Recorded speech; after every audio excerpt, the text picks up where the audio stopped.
জাহাঙ্গীরনগর বিশ্ববিদ্যালয়ে ক্যাম্পাসে যেতে চাই, সেখানে আমাদের সহকর্মীরা আছেন। জাকসু নির্বাচনের সবশেষ খবর আমরা জানবো। আমাদের সহকর্মী আদনান তুর্য রয়েছেন। আদনান তুর্য, আমাদেরকে সেখানকার সবশেষ পরিস্থিতি জানাবেন। ভোট গণনা কি অবস্থা, এবং আরেকটি খবর আমরা পেলাম। আসলে সকালবেলা থেকেই নানা উচ্ছ্বাস উদ্দীপনা কিন্তু বিশ্ববিদ্যালয়ে ঘিরে ছিল। বেলা বাড়ার সাথে সাথেই কিন্তু সেই উচ্ছ্বাস উদ্দীপনা ধীরে ধীরে কমতে শুরু করে। বৃষ্টি, লোডশেডিং সব মিলিয়ে এক ধরনের বিব্রতকর পরিস্থিতির মধ্যেই কিন্তু জাকসু নির্বাচন রয়েছে। আপনারা জানেন ঠিক 5টার আগে আগে কিন্তু ছাত্রদল সমর্থিত যে প্যানেল রয়েছে তারাই কিন্তু নির্বাচন বয়কটের ডাক দিয়েছে।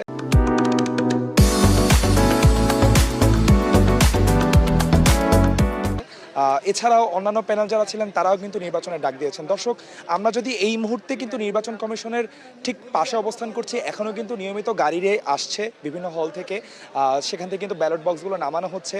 হাতে গুনে কিন্তু আমরা জানতে পেরেছিলাম প্রায় 12টার দিকেই ওএমআর মেশিনে ভোট গণনার কাজ করার কথা থাকলেও কিন্তু পরবর্তীতে ম্যানুয়াল পদ্ধতিতেই ভোট গণনার কাজের কথা বলা হয়েছিল। আপনি কিন্তু দেখতে পাচ্ছেন নির্বাচন কমিশনের সামনে কিন্তু এখনও বেশ ভিড় রয়েছে। ধীরে ধীরে কিন্তু যেই গাড়িগুলো রয়েছে সেই গাড়িগুলো থেকে ব্যালট বক্স নামানো হচ্ছে, এবং সবার মধ্যে এক ধরনের যে অপেক্ষা, সে অপেক্ষার প্রহর কিন্তু বাড়ছে। এই মুহূর্তে কিন্তু নির্বাচন কমিশনের সামনে যেমন গণমাধ্যম কর্মীরা অপেক্ষা করছেন, তারা যেমন নিয়মিত তথ্যগুলো দিচ্ছেন, তেমন ঠিক 5টার সময় কিন্তু বিএনপি সমর্থিত যেই প্যানেল ছিল তারাও কিন্তু বলেছিলেন তারা নির্বাচন কমিশনের সামনে একটা অফিসিয়াল সংবাদ সম্মেলন করবেন, কিন্তু তা এখন পর্যন্ত হয়নি। বিএনপি সমর্থিত যে জাতীয়তাবাদী শিক্ষক প্যানেল রয়েছে তারাও কিন্তু নির্বাচনকালীন যে দায়িত্ব ছিল সেই দায়িত্ব থেকে সরে এসেছিলেন। তারাও বলেছিলেন যে নির্বাচন কমিশনের মধ্যে গিয়ে তারা উপাচার্যের সাথে দেখা করতে যাবেন, তারপর কিন্তু তারা আবারও এসে সাংবাদিকদের সামনে অফিসিয়ালি কিছু বিষয় আশয় জানাবেন বলেছিলেন। কিন্তু পরবর্তীতে আমরা খোঁজ পেয়েছি তারা নির্বাচন কমিশনের সামনে গেলেও কিন্তু পরবর্তীতে উপাচার্যের দেখা না পাওয়ায় কিন্তু তারা পরবর্তীতে কোনো সংবাদ সম্মেলনের খবরও আমাদের কাছে আসেনি। কিন্তু তারপরেও কিন্তু ভোট গণনার কাজ চলছে। স্বতন্ত্র কিছু প্রার্থীও নির্বাচন বয়কট করেছেন, কিন্তু তারপরও কিন্তু শিক্ষার্থীদের মধ্যে এক ধরনের উচ্ছ্বাস এবং উত্তেজনা কিন্তু রয়েছে। আমরা কিছুক্ষণ আগে কিছু শিক্ষার্থীদের সাথে কথা বলছিলাম, তারা কিন্তু আমাদেরকে জানিয়েছিলেন যে না, আমরা ভোট নিয়ে এখনও আশাবাদী, আমরা যতটুকু যা আমাদের রয়েছে তা নিয়ে আসলে আমরা থাকবো। আমরা যদি এই মুহূর্তে আসলে জাহাঙ্গীরনগরে কিছু বর্তমান শিক্ষার্থীর সাথে কথা বলতে চাই, তারা কিন্তু অপেক্ষা করছেন। আমরা যদি এই জায়গাটায় আসি, আপনাদের কাছে একটু জানতে চাই, সারাদিন ধরে ভোট হলো, ভোট এখন গণনা চলছে, সব মিলিয়ে আপনাদের আসলে অনুভূতিটা কি ভোট নিয়ে, জাকসু নির্বাচন নিয়ে? যে 2-3টা বিচ্ছিন্ন ঘটনা বাদে মোটামুটি নির্বাচন সুষ্ঠু হয়েছে, এটাই আমরা দেখছি এই পর্যন্ত। সকালবেলা থেকে তো পরিস্থিতি স্বাভাবিক ছিল, তো কিছু কিছু হল থেকে কিছু অভিযোগ আসতেছিল ভোট কারচুপি, পাশাপাশি কিছু হলে এক্সট্রা ব্যালট পেপার ছাপানো নিয়ে অভিযোগ আসতেছিল। তো সবশেষে দেখা গেল যে বিকালবেলা ছাত্রদল এবং বাম প্যানেলগুলো নির্বাচন বয়কট করলো।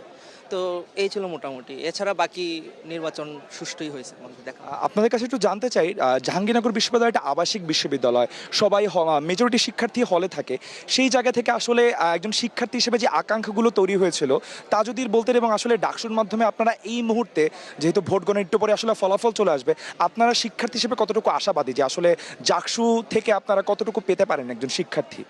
জি, আমাদের যারা হলে থাকে বিশেষ করে তাদের অনেক ধরনের প্রবলেম আমাদের ফেস করতে হইতো।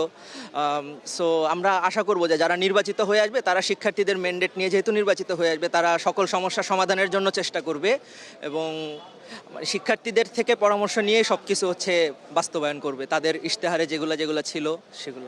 জি জি। দর্শক, আপনারা কিন্তু শুনছিলেন একজন সাধারণ শিক্ষার্থীর কথা। তিনি আমাদেরকে জানাচ্ছিলেন যে ভোটে যাই হোক কিছু বিচ্ছিন্ন ঘটনা বাদেও কিন্তু আপনার ভোট গণনা চলছে, এবং তারা এই মুহূর্তে কিন্তু বর্তমান পরিস্থিতি নিয়ে আসলে আশাবাদী যে এতদিন ধরে যারা 33 বছর ধরে যে অপেক্ষা তারা করছিলেন সেই অপেক্ষার ফলাফল তারা পাবেন বলে আশাবাদী। এই মুহূর্তে কিন্তু ঠিক 5টার পর থেকে যেভাবে নিরাপত্তা ক্রমাগত জোরদার করা হচ্ছিল, সেই নিরাপত্তা পরিস্থিতি কিন্তু এখনও বেশ শক্তিশালী অবস্থানে রয়েছে। এক একটি যে গাড়ি আসছে বিভিন্ন হল থেকে, সেই গাড়ি চারপাশ ঘিরেই কিন্তু পুলিশ, আইনশৃঙ্খলা বাহিনী অবস্থান করছে, এবং তাদের অবস্থান ভিত্তিতেই তারা এখানে দাঁড়িয়ে থাকার তার মাধ্যমেই কিন্তু ব্যালট বক্সগুলো আসলে নির্বাচন কমিশনের সামনে নিয়ে যাওয়া হচ্ছে। দর্শক, আপনারা কিন্তু এখন সরাসরি দেখতে পাচ্ছেন একটি গাড়ি থেকে কিন্তু খুব নিরাপত্তা দিয়ে খুব চরম মাত্রায় আসলে নিরাপত্তার মাধ্যমে নিয়ে আসা হচ্ছে, কিন্তু তারপরেও কিন্তু শিক্ষার্থী এবং যারা পোলিং এজেন্ট রয়েছেন তারাও কিন্তু ভিড় করে রয়েছেন, তারাও কিন্তু এটি এক ধরনের নজরদারি এবং তদারকির মধ্যেই রেখেছেন, যেন কোনো ব্যালট বক্স কোনো হারিয়ে না যায় বা ব্যালট বক্স যেন কোনো জায়গা থেকে সরে না যায়, এই ধরনের সম্ভাবনায় কিন্তু তারা ছিলেন। তারপরও কিন্তু একটি অপেক্ষার প্রহর ক্রমাগত চলছে বলে আমরা দেখতে পাচ্ছি। এই যে আপনারা কিন্তু দেখতে পাচ্ছেন ব্যালট বক্সগুলো নিয়ে কিন্তু নির্বাচন কমিশনের মধ্যে নিয়ে যাওয়া হচ্ছে। আমরা যা দেখতে পেয়েছি এখান থেকে তো আমরা সরাসরি দেখতে পাচ্ছি যে ব্যালট বক্সগুলো নিয়ে যাওয়া হয়েছে, কিন্তু তারপরও কিন্তু আপনার ডাকসুতে আমরা যেভাবে দেখতে পেয়েছিলাম যে আসলে কেন্দ্রের মধ্যে থেকেই কিন্তু গণনা চলছিল এবং তার বাইরে একটি সিসিটিভি ক্যামেরা মনিটরের মাধ্যমে কিন্তু হচ্ছে এক ধরনের নজরদারির মধ্যে রাখা হয়েছিল। কিন্তু আমরা কিন্তু এই মুহূর্তে যে সিনেট নির্বাচন কমিশনের সামনে যেখানে আছি সেখানেও কিন্তু খুব একটি নিরাপদ মনিটর করার যে মধ্যে কিভাবে মনিটরিং চলছে তা কিন্তু অত সহজে দেখা যাচ্ছে না, কিন্তু ক্যাম্পাস জুড়েও কিন্তু অন্যান্য বিভিন্ন জায়গায় আপনার মনিটর দিয়ে দেওয়া হয়েছে এবং সেখানে কিন্তু শিক্ষার্থীরা এবং অন্যান্য প্যানেলের যারা প্রার্থী রয়েছেন তারাও কিন্তু নিয়মিত নজরদারির মাধ্যমে তা দেখছেন আসলে যে ভোট গণনা কীভাবে হচ্ছে।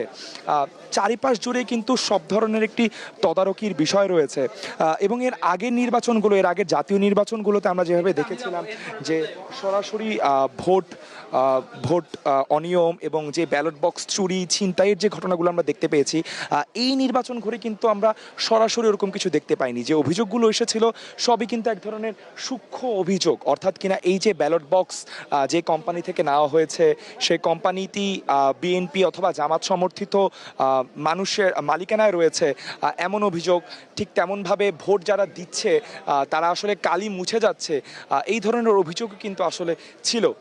আপনারা দেখতে পাচ্ছেন এই নির্বাচন কমিশনের সামনে কিন্তু লাইট রয়েছে, সেই লাইট এবং গণমাধ্যম কর্মীদের যে লাইট তাও রয়েছে, কিন্তু আমরা যদি বাইরের দিকে যাই সেখানে কিন্তু আসলে খুব একটি আলোর সংখ্যা নেই এবং নিরাপত্তা কর্মীরা কিন্তু তারপরও ওই বাইরে বসে অপেক্ষা করছেন এবং তারা ক্রমাগত একটা নজরদারির মধ্যে তারা রেখেছেন।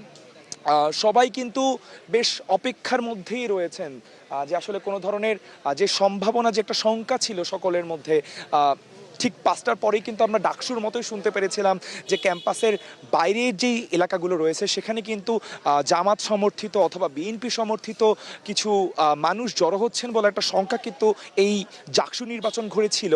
ডাকসুতেও যেমন ছিল, কিন্তু ডাকসুতে যেমন আমরা অনাকাঙ্ক্ষিত কোনো ঘটনা দেখতে পাইনি, তেমন এই মুহূর্তে আসলে ডাকসু ঘিরেও কিন্তু তেমন কোনো অনাকাঙ্ক্ষিত ঘটনা আমরা দেখতে পাচ্ছি না। তারপরও সব মিলিয়ে আসলে এক ধরনের উত্তেজনাকর একটা থমথমে পরিস্থিতি কিন্তু আসলে ডাকসু ঘিরে বিরাজ করছে। দর্শক, নির্বাচন কমিশনের অফিসের ঠিক সামনে আছি। আপাতত এই ছিল আমার কাছে ডাকসু নির্বাচন ঘিরে সর্বশেষ তথ্য। তুর্য, আপনাকে ধন্যবাদ। সহকর্মী আদনান তুর্য আমাদেরকে জানাচ্ছিলেন ডাকসু নির্বাচনের সবশেষ খবর।